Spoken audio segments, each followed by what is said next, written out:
Yo sí estoy muy preocupada por lo del apagón, Pipe, porque ¿qué tal nos toque a punta de velas? Y... Sí, además las velas tan caras con esta inflación. ¡Epa! Happy birthday No, to you. Mauro, ¿cuál Happy Birthday? No, señor. Bueno, feliz en tu día. ¿Cuál feliz Amiguito, en tu día? que Dios te bendiga. Esas canciones, no, Mauro.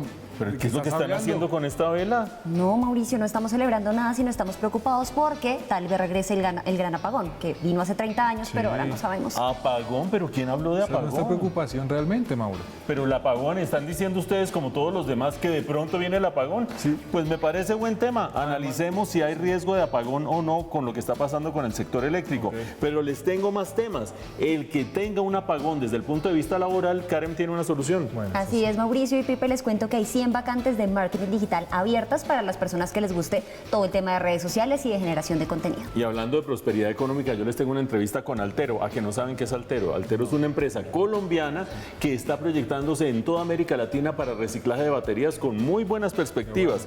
¿Y qué pasa con el impacto internacional, Pipe? Pues entiendo que en Impacto Internacional vamos a seguir con Daniela Blandón ahora hablando de Ucrania, un año. Vamos a hablar de un año de la guerra de Ucrania y todo eso nos tiene en este momento.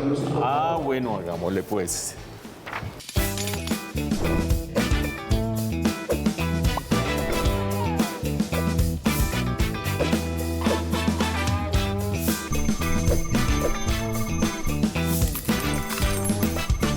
Por estos días en Colombia se ha estado hablando de apagón y esto ocurre por dos razones. La primera, porque en este año cumplimos 30 años del último gran apagón, que fue en 1992. Y adicionalmente porque el presidente Gustavo Petro ha dicho que quiere reasumir las funciones del CREG. Mauricio, ¿qué es lo que está sucediendo con este tema? Pues eso es lo que vamos a analizar, Karen, a ver si eso significa que hay riesgo de apagón o no. Pero empecemos por recordar en qué consistió el apagón de hace 30 años.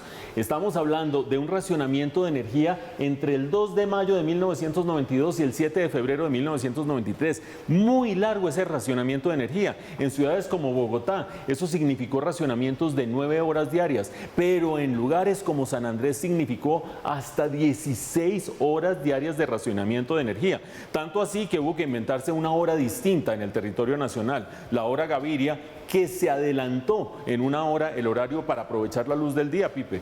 Mauro, pero si nos vamos a retroceder 30 años, a mí me gustaría saber por qué pasó eso, cuáles son las causas. Aquí estamos para analizar qué pasó en ese momento. Hasta esa fecha, hasta el año 92, el modelo eléctrico del país estaba muy dominado por el sector estatal, no solamente en generación y distribución, sino también en financiación. Vean ustedes, el Estado fue protagonista de todo esto. La deuda del sector eléctrico llegó a representar la tercera parte del déficit fiscal y los intereses de esa deuda llegaron a representar casi 40% de los intereses de la deuda pública. El gobierno y el Estado totalmente agobiado por cuestión del sector eléctrico. Pero en ese momento llegó un detonante externo, que es el clima. Hubo una inmensa sequía, bajó el nivel de los embalses, no se podía generar energía hidroeléctrica como era usual, y a la hora de ver cuál era el respaldo, que deberían ser las energías térmicas, las plantas térmicas, no hubo suficiente respaldo térmico porque no había habido inversiones suficientes, como con esta situación financiera del sector, Karen. Con esa crisis del modelo y esos detonantes, ¿después cambió algo, Mauricio? Claro, se cambió el modelo, pues porque el modelo fue el que llevó a esta crisis. Entonces, ¿qué pasó? El Estado se retiró bastante de la generación, de la distribución, etcétera, etcétera, y lo que hizo fue fijar reglas del juego y definir una serie de instituciones para regular el sector, entre ellas la CREG, de la que vamos a hablar en un momento, porque el presidente Petro está reasumiendo durante 3 meses las funciones de la CREG. Y el sector privado entró a ser protagonista en la generación, en la distribución, en la transmisión, y eso se tradujo en una mayor cobertura del servicio, en unos menores costos para el usuario y en una mayor tributación para el Estado, mayores ingresos para el Estado.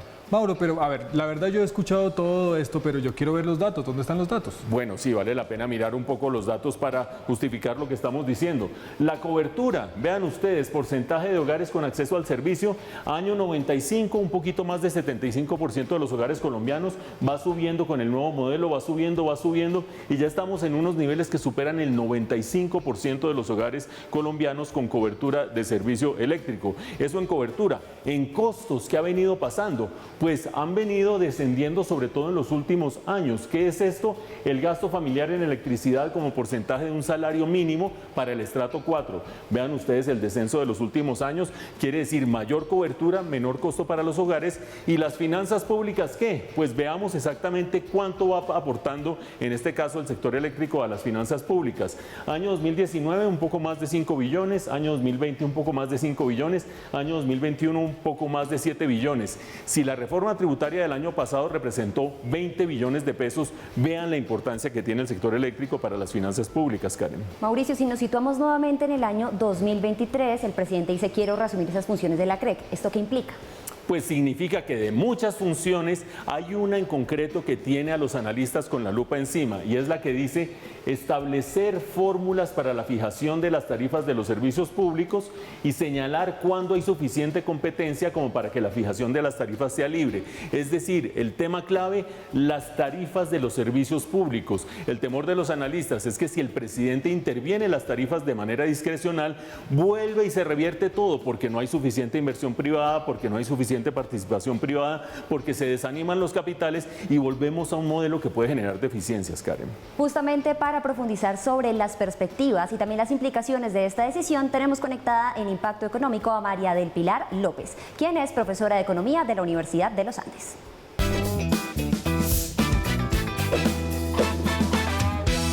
Así es, Karen, no solo tenemos la ventaja de tener a María del Pilar por el ser profesora de Economía de la Universidad de los Andes, sino que además ha estudiado historia y en esa medida conoce bien lo que uno tiene que aprender del pasado. Bienvenida, María del Pilar, a Impacto Económico. Hola Mauricio, muchas gracias por la invitación. Bueno, estamos hablando en este momento de los riesgos que puede tener el que el presidente reasuma funciones de la CREC, en concreto eso de la fijación de las tarifas de servicios públicos. ¿Qué riesgos puede haber? Bueno, acá el principal riesgo, primero decir que nosotros tenemos una demanda de energía que no ha parado de crecer.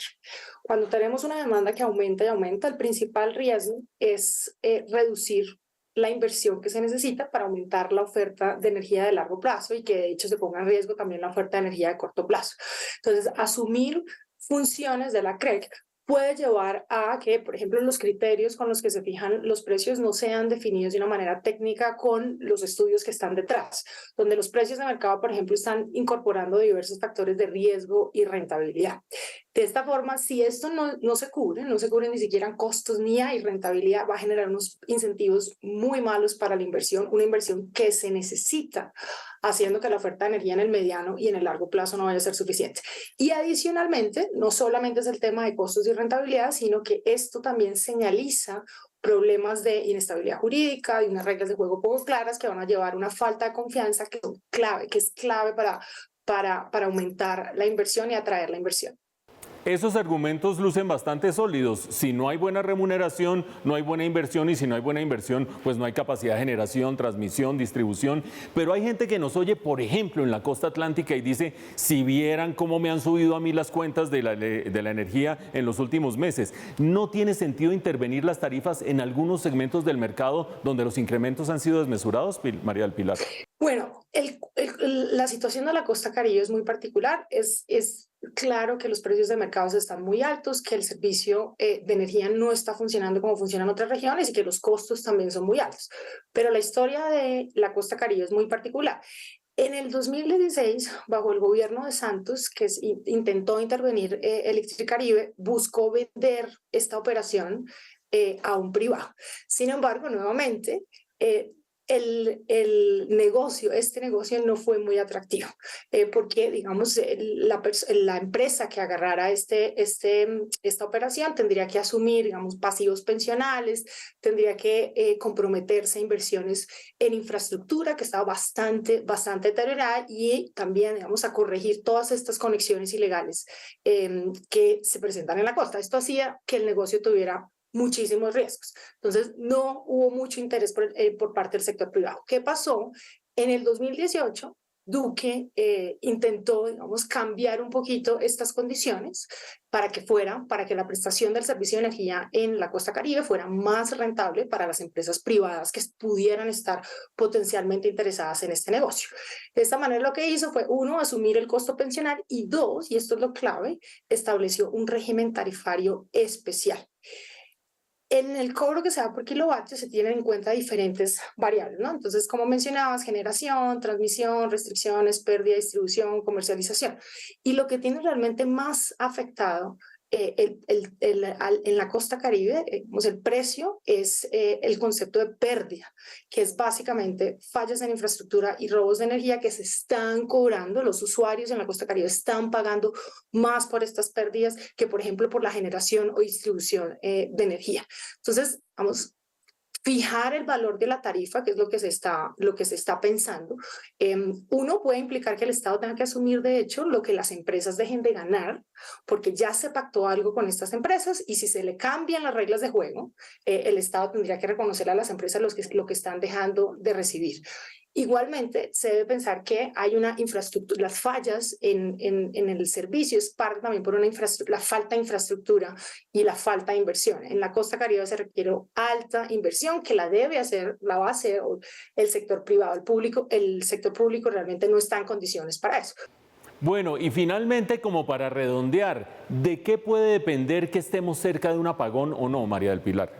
Bueno, hay muchos factores que están acá. Uno, el tema de las demandas de térmicas, que es muy alto en este momento, o sea, los costos de oportunidad de energía térmica son altísimos por la demanda internacional que tiene esos precios volando. Número dos, algo que hemos hablado bastante es el fenómeno del Niño, que puede llevar a una escasez de agua que afecte la oferta de energía. Número tres, que muchos de los proyectos que debían entrar a funcionar para aumentar la oferta están demorados. Entonces, si estos proyectos que están demorados no entran a funcionar pronto, eso también puede llevar a contraer la oferta de energía. Inversiones que se necesitan en el mediano y largo plazo se debe invertir en energía.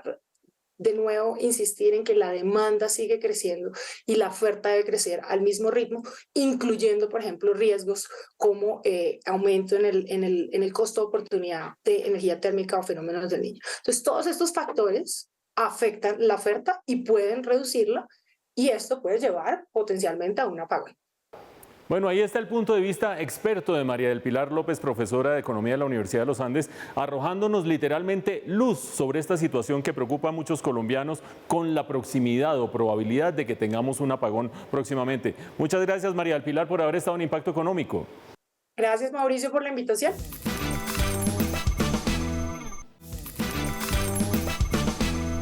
Todos sabemos que en 2023 se va a desacelerar la economía y también nos preguntamos qué va a pasar con el mercado laboral en este año.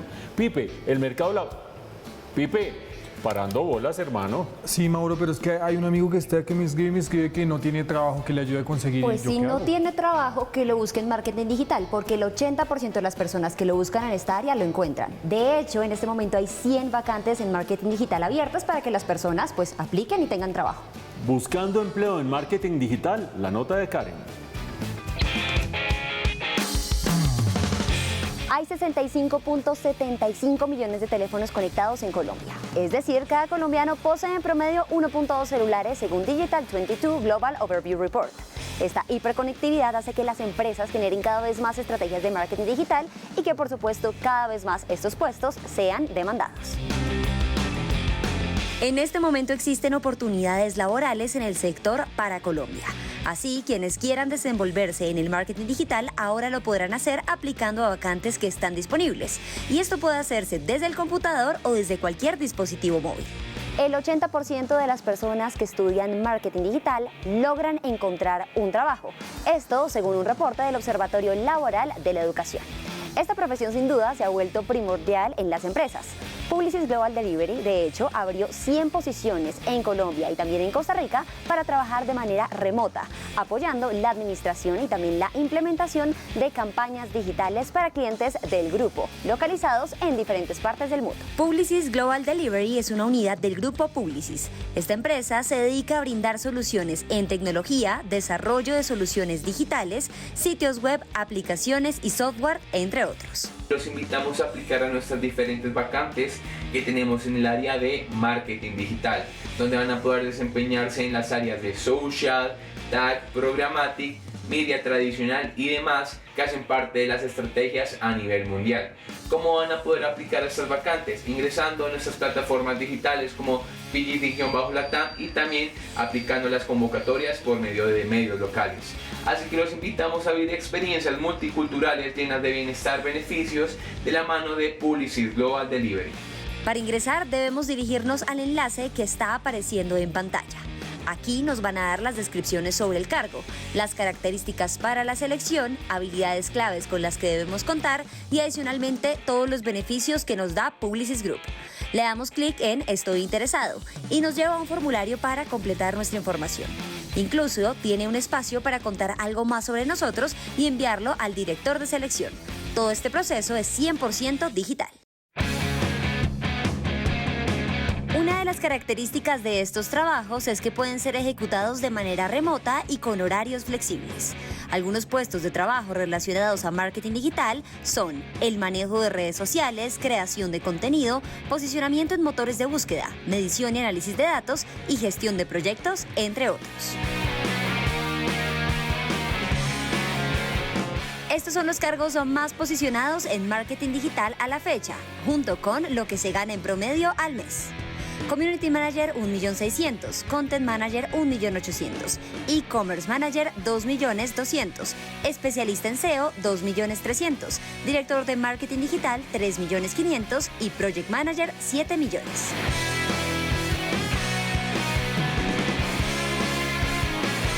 Los profesionales en marketing digital tienen ante sí un panorama muy amplio de acción y también muchísimas oportunidades laborales que permiten entrar de manera creativa en un sector que no para de crecer.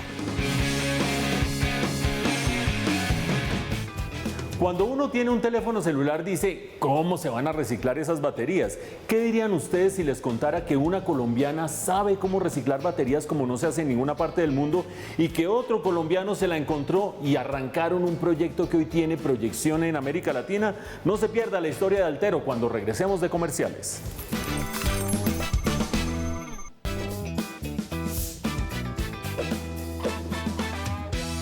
En Impacto Económico estamos como siempre con los protagonistas de la economía colombiana. Sobre todo nos interesan y nos gustan aquellos que tienen alcance internacional y sobre todo aquellos que convierten una buena idea en un proyecto, en un emprendimiento, en una inversión con alcances. Bueno, ¿para qué les voy a decir yo a ustedes? Imagínense ustedes que uno tiene un teléfono celular o que tiene un computador o que tiene un aparato eléctrico que usa una batería que sea recargable. Cuando la batería empieza a fallar, uno dice, bueno, ¿quién sabe a dónde ir a dar? El reciclaje de baterías, algo que suena tan simple, tiene un inmenso potencial en América Latina. Y hay una empresa colombiana, donde tenemos dos socios colombianos que los tenemos hoy con nosotros, que se llama Altero, que está sacando la cabeza en el ámbito del reciclaje. Bienvenida Andrea Alzate por una parte, bienvenido Carlos Gómez por otra parte. Andrea, ¿qué tal? Muy bien, muchas gracias. Carlos, ¿qué tal? Muy bien, Mauricio, gracias. Gracias por tenernos aquí, por invitarnos. Una de las cosas interesantes de esta conversación es que tenemos la parte creativa, científica y tecnológica por un lado, la parte del emprendimiento, de la inversión y de la proyección de negocio por otro lado. Empecemos por Andrea, ¿de dónde salió esta idea de Altero y de reciclar estas baterías? Bueno, yo tengo como el componente científico muy arraigado, paralelamente a desarrollo mi doctorado, creo esta tecnología. Yo hice un doctorado en ingeniería de materiales, en donde pude hacer todo un trabajo para la recuperación de metales estratégicos a partir de residuos electrónicos y paralelamente entonces empiezo a diseñar este proceso en el cual buscaba la recuperación, pero una recuperación sostenible de materiales estratégicos como el cobalto, el litio y el níquel de las baterías. Entonces ahí nace todo, termino mi doctorado en la Universidad de British Columbia en Canadá, me regreso al país apostándole 100% respecto a poder desarrollar tecnología en Colombia. Bueno, y saber si yo entendí bien el cuento, no es la primera tecnología que permite reciclar esta clase de baterías y recuperar el litio, el níquel, el cobalto, pero es más limpia que la mayoría de tecnologías que hay en el mundo. ¿Cómo es? Exacto, sí, nosotros creamos una tecnología que es cero emisiones y cero vertimientos. Nos alejamos de los métodos convencionales y creamos una tecnología que utiliza procesos mecánicos, electromagnéticos, en donde generamos atmósferas inertes, porque uno de los inconvenientes de estas baterías que la hacen de tan difícil manejo es que puede ser explosiva o puede ocasionar flamabilidad.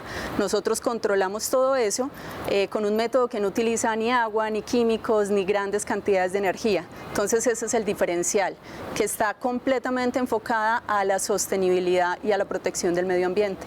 Cuando uno estudia ciencia y tecnología desde la perspectiva del economista, uno empieza a ver el número de patentes que tiene un país per cápita y Colombia no le va bien. Aquí tenemos una patente. Se está solicitando la patente, es tecnología que no se consigue en América Latina. Exacto, somos los primeros en desarrollar esta tecnología en América Latina. La patente ya la tenemos radicada ante la Superintendencia de Industria y Comercio y ya después saldremos a las fases internacionales para expandir la patente.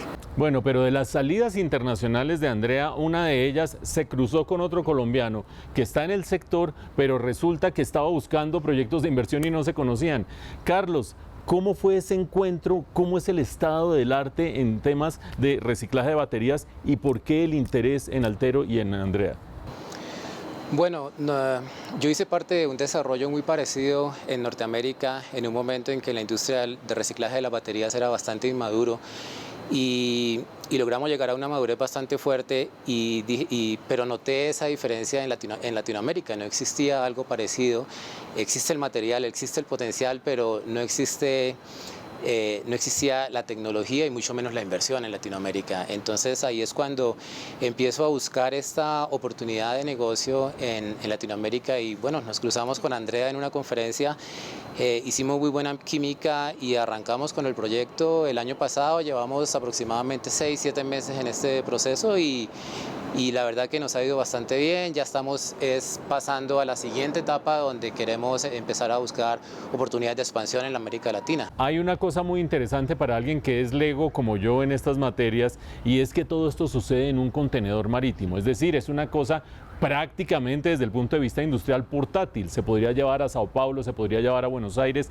se va a llevar a esas ciudades con seguridad porque aquí tenemos emprendimiento del bueno. Esa tecnología medianamente portátil también es excepcional en el mundo. A manera de innovación, consideramos estas estructuras de forma que pudieran ser fácilmente escalables, además que el contenedor le da otro aspecto y es de contención, todo está herméticamente dispuesto, entonces también protege muchísimo de cualquier riesgo que pueda pasar a nivel interno, todo queda en el contenedor, entonces tiene doble función, poder ser portátil y llevarla a cualquier lugar del mundo y el desarrollo tecnológico que se hizo a nivel de seguridad.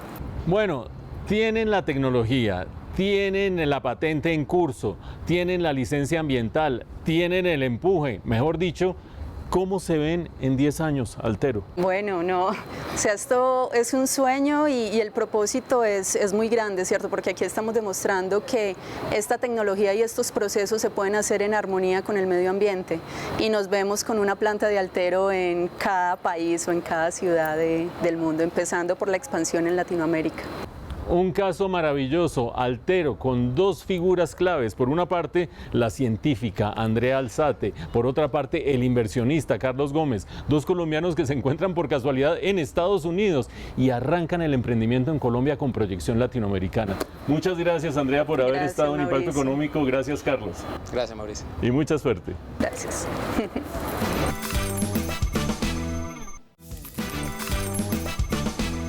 La siguiente sección económica es una alianza entre France 24 e Impacto Económico.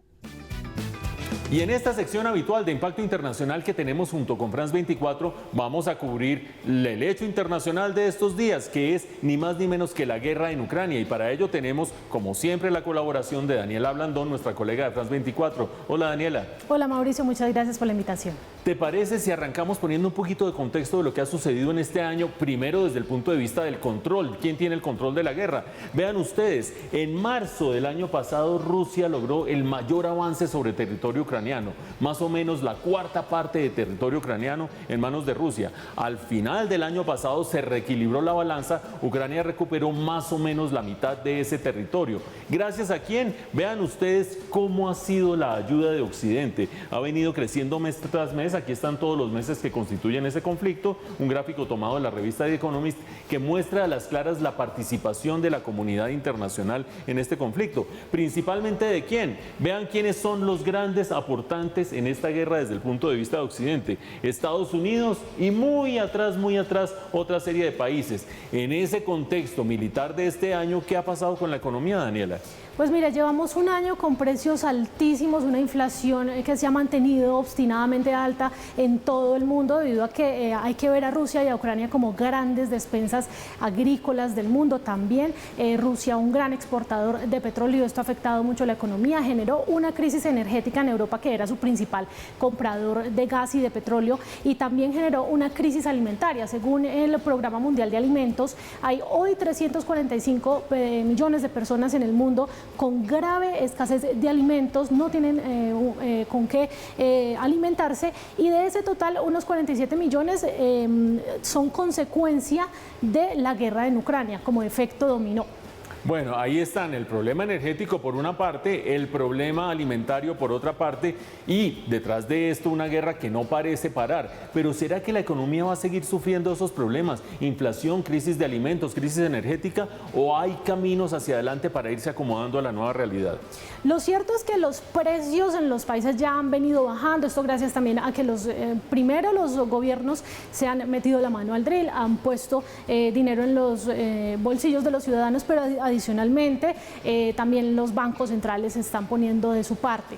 Estamos a la espera de que inicien nuevas negociaciones para que firmen un acuerdo entre Ucrania y Rusia, respaldado por Turquía y por Naciones Unidas, para que le permitan sacar todos estos granos. Cierro con los siguientes datos. Antes de la guerra, Rusia y Ucrania representaban el 30% de las exportaciones mundiales de trigo, el 20% de las exportaciones mundiales de maíz y el 80% del aceite de girasol. Así que así podemos darnos una idea. También fertilizantes que nos han afectado mucho en la región, sobre todo de América Latina, que depende de este insumo. Ahí está el análisis del impacto económico de la guerra en Ucrania, de un año de este conflicto y las perspectivas hacia adelante, junto con Daniela Blandón de France 24, como siempre, en Impacto Internacional. Gracias, Daniela. Muchas gracias a ustedes. Esta sección económica es una alianza entre France 24 e Impacto Económico. Y así se nos va yendo el tiempo en Impacto Económico, pero nos quedan algunos temas para la reflexión. Por ejemplo, Pipe, ¿ya vas a buscar empleo en marketing digital? ¿Cómo así, Mauro? ¿Ya no tengo empleo o qué? No, mentira, es por molestar. Bueno, Karen, ¿y tú? ¿Ya compraste velas para el apagón? Pues Mauricio y Pipe, siempre tengo velas porque con esta política energética uno nunca sabe. Uno nunca sabe, pero ustedes sí van a saber, porque en 8 días volvemos con Impacto Económico para analizar las circunstancias que afectan su bolsillo y sus inversiones, aquí desde los estudios de Plaza Claro. Hasta entonces.